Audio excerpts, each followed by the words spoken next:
পরকালে সুদখোরের ভয়াবহ শাস্তি। সুদ মানুষের ইহকাল ও পরকালকে ধ্বংস করে, জনজীবনে অস্থিরতা নামিয়ে আনে, মানুষের ইবাদতকে মূল্যহীন করে দেয়। কেননা পবিত্র কোরআনে মহান আল্লাহ ইবাদতের আগে হালাল ভক্ষণের শর্ত দিয়েছেন। পবিত্র কোরআনে ইরশাদ হয়েছে, হে রাসূলগণ, তোমরা পবিত্র ও ভালো বস্তু থেকে খাও এবং সৎকর্ম করো। নিশ্চয় তোমরা যা করো সে সম্পর্কে আমি সম্যক জ্ঞাত। সূরা মুমিনুন আয়াত নাম্বার ৫১। যারা সুদ খায় তারা মহান আল্লাহর এই শর্ত লঙ্ঘন করে। এর চেয়ে ভয়ঙ্কর বিষয় হলো, তারা যদি এই পাপ থেকে তাওবা করে বিরত না হয়, তাহলে তারা আল্লাহ ও তার রাসূলের সঙ্গে যুদ্ধ লিপ্ত থাকার মতো ভয়াবহ পাপে লিপ্ত থাকে।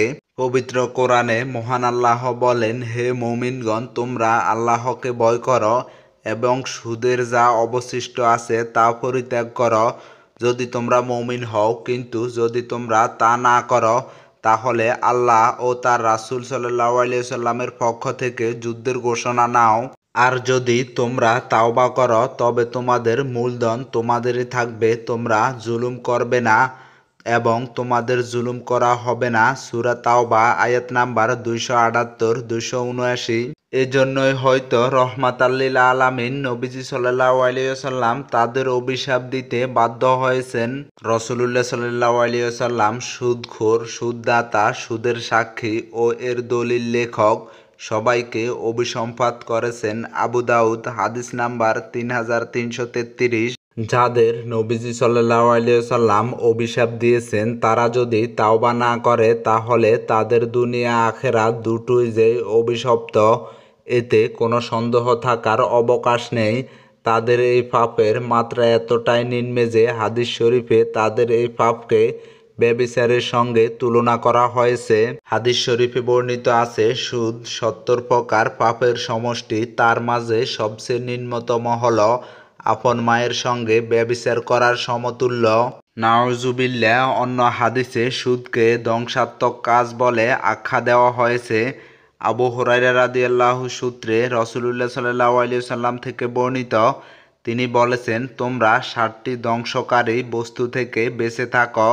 তারা বলে, হে আল্লাহর রসূল, সেগুলো কি কি? তিনি বলেন, আল্লাহর সঙ্গে শরিক করা, জাদু, যথার্থ কারণ ব্যতি রেখে কাউকে হত্যা করা যা আল্লাহ হারাম করেছেন, সুদ খাওয়া, এতিমের সম্পদ ভক্ষণ করা, জিহাদের ময়দান থেকে পলায়ন করা, সাধবী সরলমনা রমণীদের প্রতি অপবাদ আরোপ করা। সহিহ বুখারী হাদিস নাম্বার ৬৮৫৭। গরিবের রক্ত চোষা সুদখোর মহাজনদের পরকালীন শাস্তি অত্যন্ত ভয়াবহ। যারা সুদকে ব্যবসার মতো হালাল মনে করে, পবিত্র কোরআনে ইরশাদ হয়েছে, যারা সুদ খায় তারা তার ন্যায় বরকত থেকে উঠবে, যাকে শয়তান স্পর্শ করে পাগল বানিয়ে দেয়।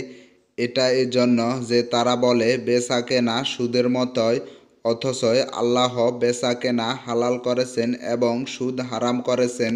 অতএব যার কাছে তার রবের পক্ষ থেকে উপদেশ আসার পর সে বিরত হল, যা গত হয়েছে তা তার জন্য ইচ্ছাধীন, আর তার ব্যাপারটি আল্লাহর হাওলায়। আর যারা ফিরে গেল তারা আগুনের অধিবাসী, তারা সেখানে চিরস্থায়ী হবে।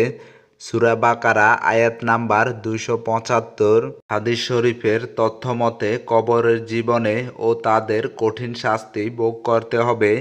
নবীজি সাল্লাল্লাহু আলাইহি ওয়াসাল্লামকে স্বপ্নে যোগে একবার কিছু পাপীর পরকালীন শাস্তি দেখানো হয়েছে।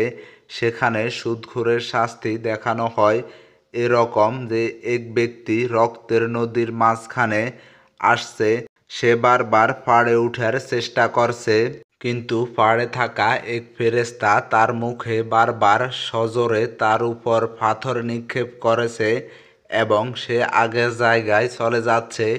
এভাবে যতবারই পাড়ে আসার চেষ্টা করছে ততবারই তাকে পাথর নিক্ষেপ করা হচ্ছে।